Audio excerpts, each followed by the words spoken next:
Everybody, Rory's just having a bit of treatment, potentially available in the mix zone for online. So, first question to Warren from Murray, please. Warren, could you just tell us why you didn't use your bench in that second half when it appeared the game was going against you a little bit? Well, always those players were called out as cover. That was the case. I know there's a lot being made about that in terms of we made the decision to bring players in there for cover and protect as many of the Test 23 as we could. I mean, if we didn't have those players there tonight, then we probably would have had players on the bench for Saturday that may have had to been exposed. I mean, lost Robbie Henshaw, Dan Bigger went off with an HIA, so you potentially would have been exposing players from your Test 23 early on. So they always brought in as cover.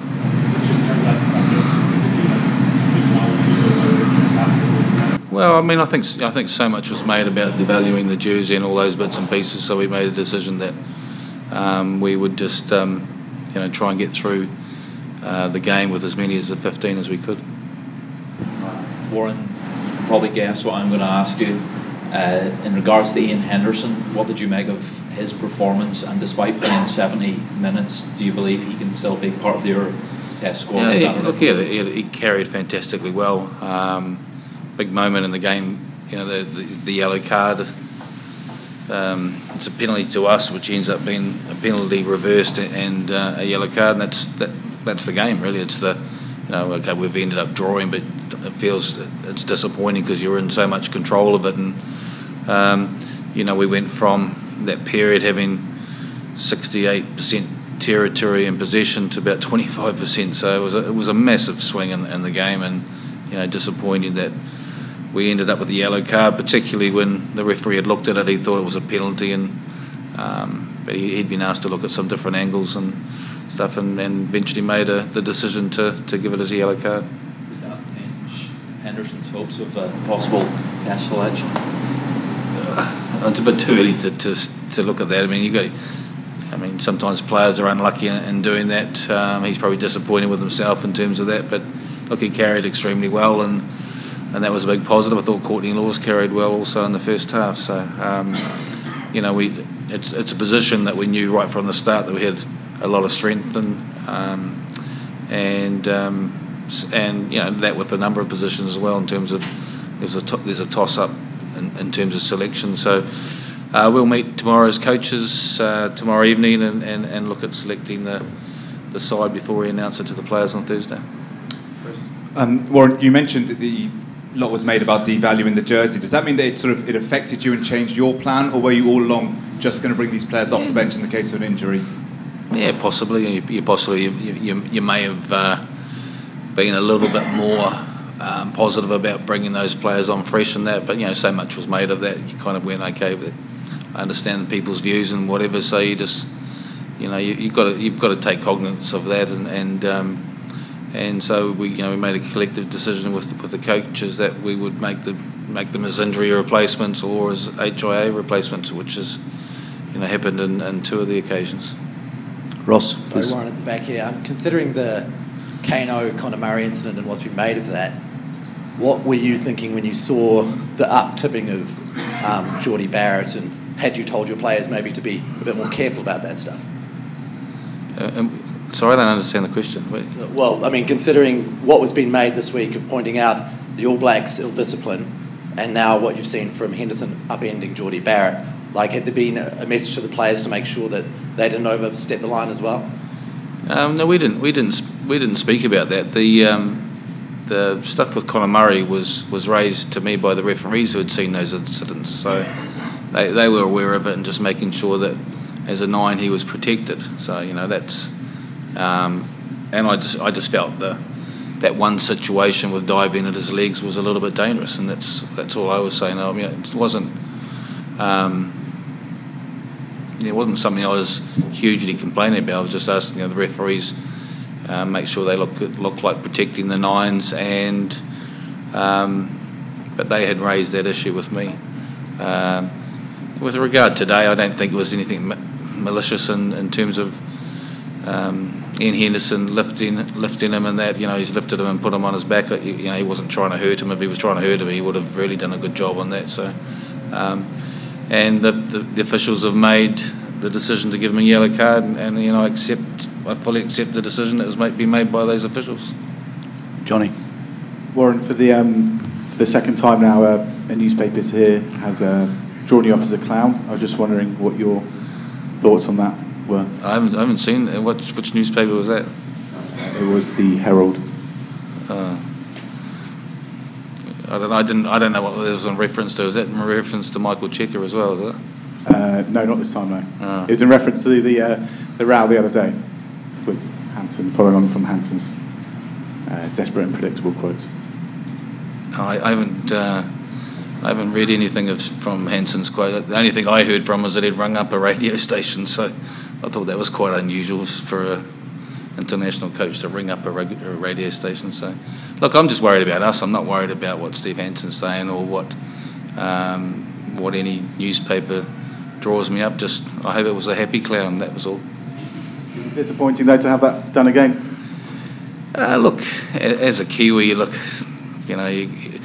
you'd like to think you'd come home and things would be a little bit more positive from one or two members of the media. That hasn't happened, so you can't let that get to you. You just got to take that on the chin and not be affected by it. There's obviously been one or two people have had quite a significant campaign against me personally, but that's kind of like water off a duck's back to me. So you got to concentrate on your own job and preparing yourself and not worrying about any specific individuals, but trying to be personal. So it's just part of professional sport, So I couldn't give a toss if that was happening. Gentleman here on the left, please. Barry Guy, Radio New Zealand. You talked about the sin bin late in the game, but you were set to put them away at half time. Were you a bit disappointed perhaps the way the second half started?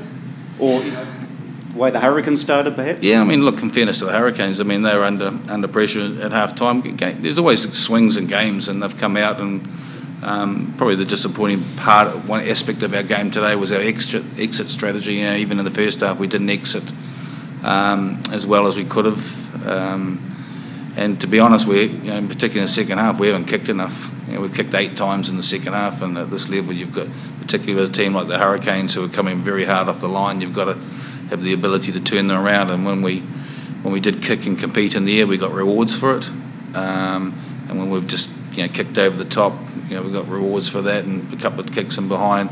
But to have 8 kicks in the second half against a team like that, I don't think the variation in our game was good enough in the second half. And obviously that yellow card was a pretty crucial moment as well. But in games, you're always going to have a team that comes back at you at some stage, particularly teams of this quality. And when they got the opportunity, they were very direct up front in their pick and go stuff, and they've ended up scoring 3 tries from that, really. Mick. Warren, do you feel as you did 7 days ago that you've been given real kind of cause for thought in terms of your test selection? You mentioned Laws and Henderson. Are they the 2 principal ones? Are there others? Probably primarily those 2 guys had really strong games tonight to give us some real food for thought. I thought a couple of times in the game I thought Haskell carried well, and then CJ Stander carried well, and out wide we didn't. The back 3 didn't really get a huge number of opportunities. Tommy Seymour took a couple of his chances, and George North was a bit unlucky in that kick through. He's put a foot into touch, and that's kind of quite significant in the game in terms of it would have given us an even more comfortable margin at that point. I will have a look at the tape tonight, and like I said, we'll meet as coaches tomorrow to pick the second test team. Rory. Just quickly, Robbie Henshaw, have you an update on that?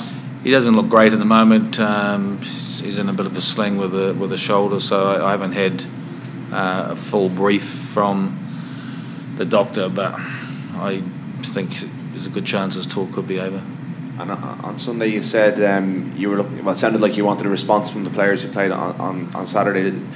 Are you starting to see that? Are you seeing that so far this week in training? Yeah, they've been excellent this week. The guys that have trained, sort of the guys not involved in tonight's match, they had a tough training sessions this morning. A good players meeting again today. So I've been really happy with the response from those players that were involved on Saturday. I thought there were lots of good. It was a quality Test match. In fairness, the All Blacks played well, and I've tried to give them some credit. And in terms of how well they played, they were very physical. The periods of the game we've felt that we've played well, and we've stretched them and put them under some pressure and created some chances. Finished a couple, a few more opportunities that we didn't finish off. And it was a big step up in terms of the intensity and pressure that the All Blacks played the game at. I had a conversation with the referee yesterday who said to me, it was a big step up for him in terms of the pace and intensity that he's refereed either Bledisloe Cup or in the Championship. So that's the ability of the All Blacks to take Test match rugby to another level, and they did that on Saturday night, and our guys would have gained a lot from that and learned a lot from that experience. And again, big moments, 13-8 down, and we get a chance with sort of a 3-on-1 almost, or 3-on-2 if Ben Teo shifts that ball and it's 13-all or 15-13. It completely changes the complexion maybe for the last 20 minutes of the game. So have had a fantastic response from the players in the last couple of days, and they are well aware what's coming up on Saturday. Alex. Warren, the fact that George North had to play the period at centre, does that kind of affect his chances of getting back into that Test side? He didn't have many opportunities on the wing. He's had one chance down the sideline. We've known that he was able to cover in the midfield, and it probably hasn't been the ideal situation for him. Not getting a chance to play 80 minutes on the wing to potentially put himself into consideration. We know what a quality player he is when he's fit. He's had a bit of a hamstring in the last few days. It's been a little bit tight, but he got through 80 minutes tonight, and again we'll have a look at potential combinations. Gavin. Warren. Warren, just setting aside the result tonight, I'm just wondering, have you seen enough from the players tonight and within training with the Test 23 that you have genuine belief that you can win the second Test? Absolutely. I mean, we haven't trained together as a group. I mean, that's because you're preparing the team for tonight, and then the other team are training separately. So, I mean, the only time collectively in the week that we'll actually train together is on Thursday. So it's not the easiest preparation when you're preparing for a Test match when you haven't got a full squad of players to train with and train against. But I said the attitude of the guys and preparing for tonight's been outstanding, and Rory Bress has done a brilliant job in terms of leading them. They're gutted, they're disappointed that they know they let an opportunity slip in terms of winning the match and end up conceding to have a draw, and they're disappointed about that.